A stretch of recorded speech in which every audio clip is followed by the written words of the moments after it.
Não pense que a única maneira de você ser poderoso no mundo de One Piece é sendo usuário de Akuma no Mi, pois há muitos espadachins que deixam vários desses usuários no chinelo. E com tantos espadachins habilidosos, surgiram algumas espadas que são consideradas tão fortes que podem fazer um estrago digno de um usuário de fruta do diabo.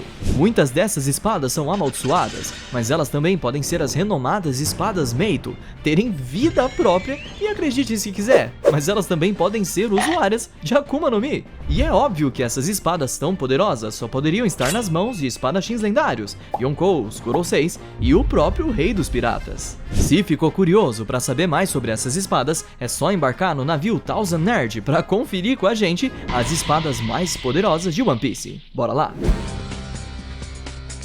Começando com a espada do pirata médico com uma recompensa de bilhões por sua cabeça, Trafalgar Law. Sua espada Kikoko é anormalmente grande, tanto que o próprio Law costuma apoiá-la em seus ombros ou deixar que o Beppo, seu tripulante mais forte, fique responsável de carregá-la. Mas é provável que esse tamanho e sua lâmina reta sejam para assemelhar a espada a um bisturi gigante. Assim, todos os cortes da Kikoko soam como se Law realizasse, literalmente, um corte cirúrgico nos objetos. Só que, por mais que a espada já tenha realizado feitos absurdos, como cortar uma montanha gigante, muitos desses feitos não foram por causa da eficiência da arma, mas sim pelo fato de Law usar sua Ope no Mi junto com a espada. É graças aos poderes de sua fruta que Law pode cortar precisamente partes do corpo de outras pessoas e misturá-las para criar uma aberração viva, mas também é capaz de cortar navios da marinha no meio com uma precisão cirúrgica. Porém, isso não significa que a espada seja ruim, pois Kikoko sozinha mostrou ser durável o suficiente para bloquear as cordas do Doflamingo, cordas essas que podiam fatiar construções de concreto como se fosse manteiga. Como Law também despertou sua Akuma no Mi, ele pôde imbuir a espada com seus poderes e permitir que ela fique ainda maior para realizar ataques a uma distância extrema. Sem dúvidas, o maior feito da Kikoko até hoje foi ter a sua lâmina aumentada em quilômetros de extensão para perfurar o corpo da Big Mom, o solo da ilha Onigashima e o núcleo da Terra, tudo de uma vez só. No entanto, o motivo dessa espada estar em última posição é justamente por seus maiores feitos estarem atrelados aos poderes da Ope no Mi, e não pela eficiência de sua lâmina ou pelas habilidades de espadachim do usuário. Já a maioria das outras espadas na nossa lista podem, de fato, ser reconhecidas pela sua eficiência.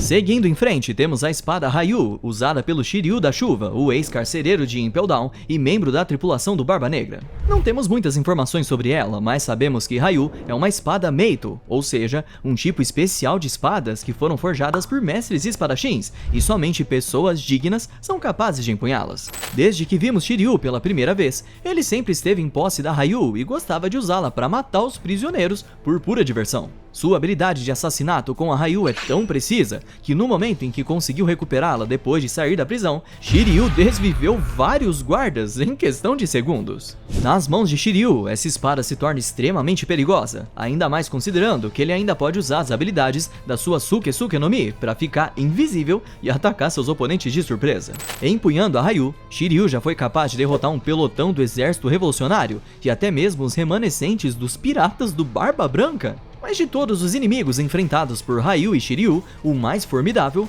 foi o próprio Garp. Graças à precisão do pirata e pela eficiência da espada, ela foi capaz de bater de frente com o vice-almirante e até perfurar o seu corpo. E mesmo que o Garp tenha agido por impulso para salvar o Kobe, vale lembrar que o velhote possui um dos melhores, se não o melhor, haki do armamento de toda a obra. Então esse é um feito e tanto. Porém, isso é tudo que temos até o momento sobre a espada sanguinária. Assim eu deixo ela na 14ª posição.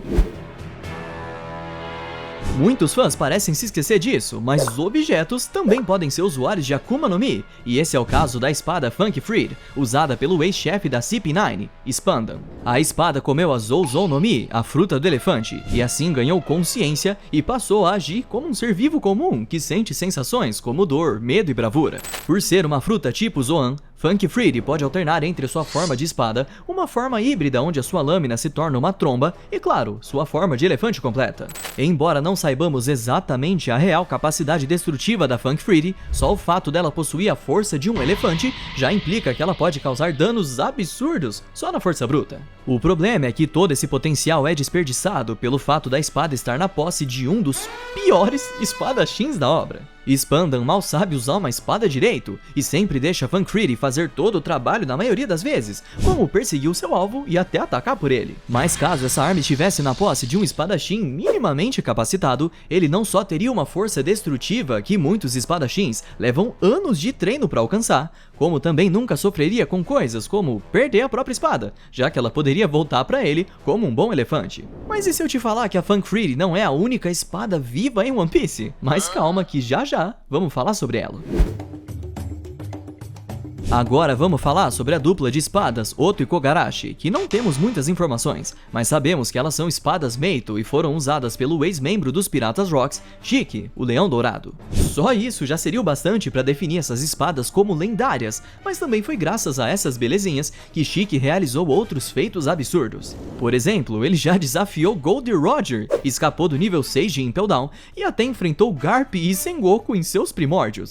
Hoje ele usa Oto e Kogarashi como suas novas pernas depois do que sofreu em sua fuga da prisão, e mesmo assim, elas não perderam sua eficiência. Shiki consegue usá-las para criar cortes no ar para atacar a longas distâncias, e até cortar grandes massas de água do mar, equivalentes ao tamanho de uma pequena ilha. Essa última habilidade é ainda mais assustadora quando usada com sua Fua Fua no Mi, que permite Shiki levitar qualquer coisa acima do chão. Assim, ele pode levantar uma enorme quantidade de água ou ilhas inteiras depois de fatiá-las com suas espadas. Infelizmente, isso é tudo que sabemos sobre Oto e Kogarashi. De fato, elas são tão poderosas que poderiam até ser de um grau mais elevado das espadas Meito. Afinal, tudo que o Shiki foi capaz de realizar foram por grande parte graças a elas. Mas como as informações sobre elas são tão escassas, a dupla de espadas não passa da 12ª posição. Agora sim, vamos falar da espada viva. Napoleon foi criada através dos poderes da Soro Soro no Mi da Big Mom, que fundiu uma parte da sua própria alma com a espada, que a partir de então se tornou uma arma consciente e capaz de se comunicar. Embora Napoleon só exista graças aos poderes da Big Mom, sua força e resistência já foram provadas inúmeras vezes. Assim como sua própria portadora, a espada também é gigantesca e sua força é tamanha que, ao se colidir com a arma de Kaido, já foi o suficiente para a ilha de Onigashima tremer como se fosse um terremoto. Além de ataques corpo a corpo, Napoleon também é capaz de gerar ondas de choque tão devastadoras que destroem tudo em seu caminho, ao ponto de perfurar uma grande parte da ilha Whole Cake. Esse golpe é tão devastador que foi comparado ao golpe Hakoko, usado pelos gigantes Dory e Brogue. Porém, as habilidades da espada não param por aí, pois Napoleon é uma das espadas mais versáteis da obra. Sua lâmina pode assumir até 4 formas diferentes para se adaptar a diferentes situações de combate, e quando não está em uso, assume a forma de um chapéu pirata. Napoleon pode ficar ainda mais poderosa, caso seja fundida com outros homes da Big Mom, como o Prometheus e Hera, onde a espada se torna capaz de atirar fogo e raios em seus oponentes. Embora poderosa, pode-se dizer que essa espada depende muito dos poderes da sua portadora para ser o que ela é, e não só da força física ou das habilidades de espadachim da Big Mom. Por isso, as próximas posições ficam reservadas para espadas que conseguem ser eficientes sem qualquer ajuda do seu portador. A próxima espada é a Nidai Kitetsu, que faz parte da lendária linhagem de espadas Kitetsu, forjada pelo lendário espadachim Kotetsu há centenas de anos, e assim como todas as lâminas dessa linhagem, ela é amaldiçoada. Não só isso, como também é uma das únicas 21 espadas Meito de toda a obra que possuem o grande grau, abaixo apenas do grau supremo. De fato, uma lâmina lendária que possui um enorme potencial, mas é uma pena que seu único portador que conhecemos tenha sido o Luffy. Não é surpresa pra ninguém que o Chapéu de Palha não é um bom espadachim, e mesmo quando foi usar a Nidai Kitetsu em batalha, ele golpeava com a empunhadura e não com a lâmina. Não dá pra sofrer a maldição da espada se você não usar os meios convencionais pra lutar com ela, não? Infelizmente, essa espada foi nada mais do que uma decoração pro Luffy, e assim como o Zoro, todos nós ficamos com vontade de ver essa arma lendária nas mãos de um espadachim digno. Mas, devido a todo o histórico por trás da Nidai Kitetsu, ela mereceu seu lugar nessa lista. Enfim, chegamos na primeira espada do Zoro.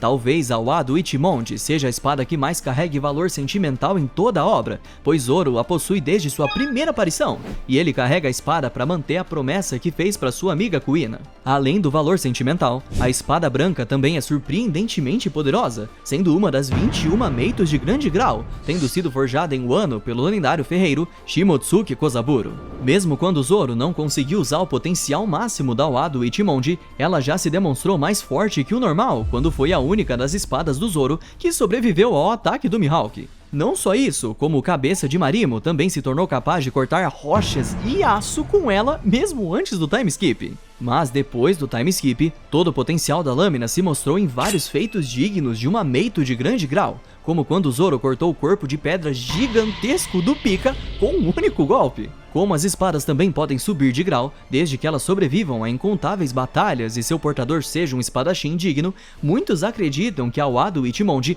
ainda irá se tornar uma Meito de grau supremo e superar a espada que está em primeiro lugar na nossa lista. Para alguém que jurou se tornar o melhor espadachim do mundo, nada mais justo que isso aconteça com sua espada mais preciosa. Curiosamente, o nome da Wado Ichimonji significa o caminho reto para a paz. Portanto, ela sempre tentará guiar o seu usuário para um caminho direto até a paz de espírito. No entanto, o Zoro possui vários golpes de espada que lembram um inferno, tanto que seu título de caçador de piratas nem combina mais com ele, e algumas pessoas já estão o chamando de Rei do Inferno. Não é à toa que ele se dá tão bem com espadas amaldiçoadas. Por causa disso, muitos fãs teorizaram que a Wado Ichimonji seja responsável pelo péssimo senso de direção do Zoro, que tenta guiar o espadachim para paz e harmonia, mas obter paz nunca foi uma opção para ele. Vamos agora para a primeira espada de grau supremo da nossa lista, Yakuza Kassen, que hoje é utilizada pelo almirante da marinha, Fujitora. Essa espada é ridiculamente simples, com uma lâmina completamente reta e sem muitos ornamentos em sua composição. Assim como a espada do Brook, a Yakuza Kassen é do modelo Shikomizui, uma espécie de lâmina que pode se disfarçar de objetos como bengalas, e sua aparência é assim, porque o seu usuário deve zelar pela furtividade e ataque surpresa, mas também são usadas por samurais pacíficos que só entram em batalhas se for extremamente necessário. É por causa disso que Fujitora não usa muito a sua espada para ataque, e sim para defesa. Infelizmente, não vimos muitos feitos da Yakuza Kassen, mas o almirante conseguiu utilizar uma série de ataques ao combinar a espada com os poderes gravitacionais da sua Zushi no Mi, que provavelmente só são possíveis graças à resistência e força da espada. Só de mexer um pouco a sua espada, Fujitora pode criar ondas gravitacionais poderosas que fazem seus inimigos saírem voando ou serem prensados contra o chão. Mas talvez a sua habilidade mais poderosa seja enviar ondas gravitacionais para o alto e invocar meteoros do espaço. Até hoje não sabemos como uma espada desse calibre foi parar nas mãos do almirante. Só o que sabemos é que ela foi forjada por Fugetsu Kisaburo, um lendário espadachim de Wano. E como tivemos feitos tão grandiosos da espada, ela fica na 8ª posição, principalmente pelo seu grau supremo. Vamos ver agora mais uma das 21 Meito de grande grau, a Shusui. Ela foi a espada do lendário Ryuma, considerado um dos melhores espadachins que já surgiu na Terra de Wano. Foi dito que essa espada já foi capaz de decapitar um dragão com facilidade no passado, e na teoria, poderia causar o mesmo estrago na pele do Kaido. Além de ser de grande grau, outro motivo que justifica o poder da espada é o fato dela ter uma lâmina negra, que é muito mais forte e resistente do que uma lâmina normal. Ainda não sabemos exatamente o que leva uma lâmina a ficar preta, mas uma das teorias é que seu antigo usuário devia usar o haki do armamento tantas vezes em sua espada que a lâmina imbuiu muito do haki de seu mestre, portando a sua força de vontade e determinação. Quando Zoro se tornou dono dessa espada após derrotar o zumbi de Ryuma, logo de cara ele percebeu que Shusui era muito mais pesada e resistente que uma lâmina comum, a ponto de que ela não se dobraria nem 1 milímetro, mesmo que um dinossauro pisasse nela. Realmente, essa foi a primeira espada que o Zoro teve certa dificuldade para dominar. Foram necessários os 2 anos de treino duro com o Mihawk para que todas as dificuldades de manuseio da Shusui sumissem completamente. Logo, a espada negra se tornou uma das favoritas do espadachim, ao ponto dele conseguir cortar um enorme navio ao meio. Mas assim que chegou em Wano, eles tiveram que tomar caminhos diferentes. Acontece que Shusui era considerada um tesouro nacional de Wano e havia sido roubada por Gekko Moria quando criou o zumbi de Ryuma. Assim, a espada voltou à sua terra natal e hoje repousa no túmulo do seu mestre. Mas fiquem tranquilos, porque o Zoro conseguiu uma espada muito melhor para substituí-la. Na 6ª posição, temos 2 espadas, a Enma e a Ame no Habakiri. Essa dupla de espadas pertenceu a ninguém menos que Kozuki Oden, considerado o maior espadachim de toda a história de Wano e que já foi membro das tripulações do Barba Branca e Gold Roger. Ambas também pertencem às 21 Meitos de grande grau, e embora tenham sido forjadas por ferreiros diferentes, a força de Enma e Habakiri é praticamente a mesma. Habakiri é denominada como a espada que corta até os céus, enquanto Enma é a espada que corta até o inferno. Assim, Oden se tornou alguém que podia cortar praticamente tudo. Seus maiores feitos com as espadas foram cortar um javali gigante ao meio, criar a única cicatriz que Kaido ganhou na vida e bater de frente com as armas pessoais de Roger e Newgate. E mais tarde, enquanto estava em posse da Enma, Zoro não só foi capaz de derrotar King, como também conseguiu ferir o corpo de Kaido. Por mais que essas espadas sejam iguais em força, a Enma é um pouco mais selvagem e difícil de dominar do que a Habakiri. De alguma forma, ela suga uma quantidade enorme da força vital do seu portador, e somente alguém com o Haki do Rei é capaz de suportar toda a sua força sem praticamente morrer. Quando Zoro usou Enma pela primeira vez, ele quase perdeu seu braço, mas depois de recuperar um pouco do vigor, ele conseguiu cortar um penhasco inteiro, sendo que ele só queria cortar uma árvore. Ao menos foi graças a Enma que Zoro também despertou seu Haki do Rei, o que o permitiu fortalecer a sua forma Ashura e até defletir um golpe em conjunto feito pela Big Mom e pelo Kaido. Como Enma e Habakiri são de grande grau, elas ainda podem evoluir, portanto elas ainda estão longe de atingirem seu potencial máximo. Enquanto a espada que corta até o inferno está com Zoro atualmente, a espada do céu segue com o atual Shogun de Wano, Momonosuke, que ainda está longe de usar Habakiri com a mesma eficiência que o Zoro ou Oden. Em quinto lugar temos a Griffon, que é uma espada que combina perfeitamente com seu portador, Shanks o Ruivo, pois os dois são rodeados de mistério e possuem um poder que parece ser muito mais do que os fãs especulam. Por exemplo, mal sabemos se Griffon é uma espada Meito, mas provavelmente ela seja sim, e deve possuir um grau gigantesco, pois essa espada já defendeu um ataque da lava de Akainu, duelou contra as armas de Barba Branca e Mihawk e saiu ilesa de tudo isso. Vale ressaltar que Mihawk sempre tenta pedir uma revanche com o Shanks quando tem a chance. Então é provável que Griffon tenha derrotado Mihawk, ou ao menos dado uma canseira nele. Mas tudo isso não passa de especulação. Embora não tenhamos visto muita coisa sobre essa espada, seu maior feito que vimos até hoje foi realizar o golpe Kamusari, que Shanks provavelmente aprendeu com o Rei dos Piratas. Esse golpe foi capaz de destruir toda a frota de Eustace Kid com um único movimento, e até hoje não sabemos se o pirata sequer sobreviveu a esse ataque. Por fim, talvez seja graças a Griffon que Shanks consegue emitir o seu Haki do Rei a quilômetros de distância e amedrontar inimigos formidáveis como almirantes da marinha. Infelizmente, isso é tudo que temos dessa espada, e ainda falta muito para descobrirmos seu real potencial. A partir daqui, todas as espadas que vocês vão ver possuem o grau supremo. Portanto, só vamos falar das espadas mais poderosas já vistas no mundo de One Piece. Começando por uma das espadas mais lendárias de One Piece, a Shodai Kitetsu. Sendo ela a única lâmina de grau supremo da série Kitetsu, ela é muito mais forte e durável do que a Nidai Kitetsu, usada por Luffy em Wano, e a Sandai Kitetsu, a espada amaldiçoada que Zoro conseguiu em Logtown. É dito inclusive que a Shodai é uma das espadas mais antigas do mundo, e também uma das lâminas mais amaldiçoadas de toda a obra. E embora essa espada lendária nunca tenha sido vista oficialmente na obra, muitas evidências sugerem que Shodai Kitetsu é, na verdade, a espada empunhada pelo Gorosei Etambaron Vênus de Ouro. A empunhadura das lâminas Kitetsu possui um design muito característico, e a espada do Gorosei no Juro possui uma empunhadura que lembra muito a aparência das Kitetsu. O próprio Zoro foi quem identificou isso. Por isso, muitas pessoas acreditam que essa espada seja a lendária Shodai Kitetsu. Essa teoria ganha mais força quando você lembra que os Goroseis estão vivos há centenas de anos, e como recebem seus poderes demoníacos de Imu, uma espada amaldiçoada não seria problema nenhum para eles. Vênus Juro ainda se mostrou extremamente poderoso com a sua espada, sendo capaz de realizar movimentos incrivelmente rápidos e destruir pacifistas em questão de segundos. Pois é, talvez o Mihawk não seja o inimigo final na jornada de Zoro para se tornar o melhor espadachim do mundo. Partindo agora para a lendária companheira de crime do Yonkou Barba Branca, a Murakumo Giri, uma lâmina de grau supremo.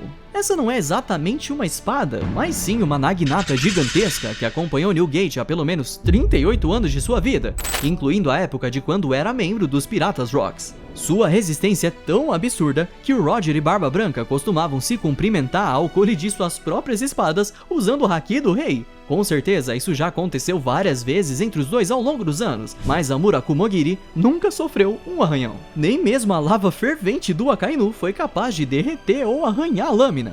Por isso, essa talvez seja uma das espadas mais resistentes que já existiu, bem condizente com o Imperador que morreu em pé em seus momentos finais. O Yonkou pode usar a sua arma tanto para duelos de curto e médio alcance, como também pode combiná-la com os poderes da sua Gura Gura no Mi, para lançar seus poderosos tremores na direção que quiser. Depois de incontáveis batalhas, Murakumogiri segue até hoje repousando no túmulo de Barba Branca, mantendo sua lâmina reluzente que poderá até gerar dúvidas nas gerações futuras se aquela arma foi realmente usada algum dia.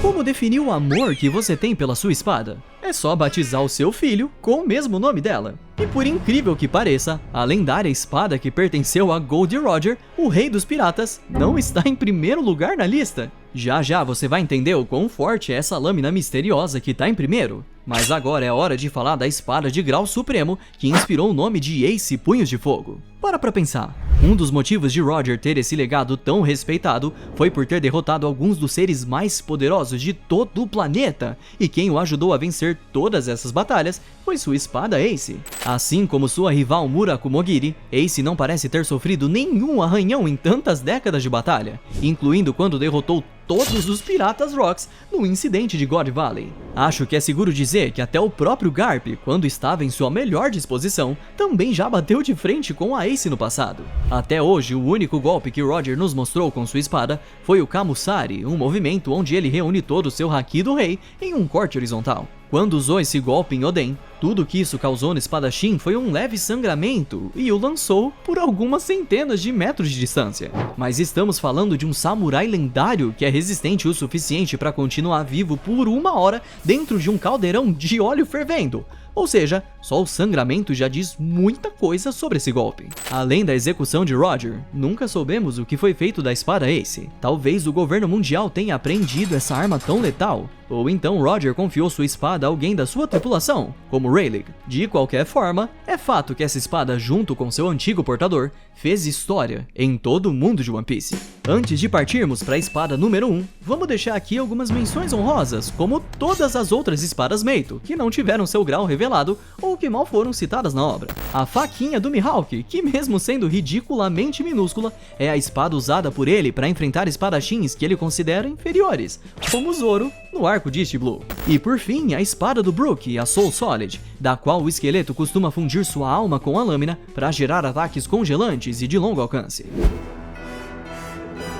E enfim, chegamos à espada mais poderosa da série, famosa no mundo inteiro por pertencer ao melhor espadachim do mundo, Draco Lee Mihawk. Yoro é uma espada da qual temos certeza que já atingiu o potencial máximo que uma lâmina pode alcançar. Afinal, além de ser do grau supremo e possuir a lâmina negra, Yoro se tornou praticamente parte de Mihawk. Mesmo que a espada seja maior que a própria altura do espadachim, seu manuseio com ela é tão perfeito que Mihawk pode realizar feitos absurdos, como desviar delicadamente a trajetória de balas só de inclinar a lâmina. No momento em que o vimos pela primeira vez em East Blue, os olhos de Falcão já fatiava navios gigantes com cortes perfeitos, em questão de segundos. E em Marineford, só vimos ainda mais do que essa dupla inseparável é capaz de fazer. Eles eram capazes de fatiar icebergs colossais a centenas de metros de distância com perfeição, e até realizar um ataque de longa distância, considerado indefensável. O único pirata que conhecemos que foi capaz de defletir esse ataque foi Jozo, um comandante dos piratas do Barba Branca, que conseguiu esse feito por comer a fruta do diamante.